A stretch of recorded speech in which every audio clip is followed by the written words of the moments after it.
আছিলে মই বহুত জাগাত ট্ৰিটমেন্ট কৰাইছো গুৱাহাটী নগাঁও সকলোতে ট্ৰিটমেন্ট কৰিছিলো তাৰ পৰা ঘূৰাই দিছিলে ভাল হোৱা নাছিলে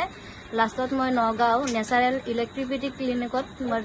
ট্ৰিটমেন্ট কৰাইছিলো তাৰ পিছত এতিয়া মই সম্পূৰ্ণৰূপে আৰোগ্য হৈছো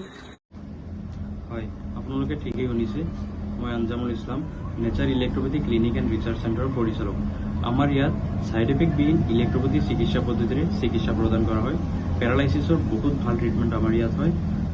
বহুত কম সময়তে পেৰালাইচিছ ৰোগীসকলে আৰোগ্য লাভ কৰে আৰু খৰচো আমাৰ ইয়াত বহুত কম হয় আপোনালোকৰ যদি কোনোবা পেৰালাইচিছ বেমাৰত আক্ৰান্ত হৈ আছে তেনেহ'লে আমাৰ লগত যোগাযোগ কৰিব পাৰে নগাঁও ক্ৰাইজ্যোতি স্কুলৰ সন্মুখত আমাৰ clinic nature electropathy clinic and research centre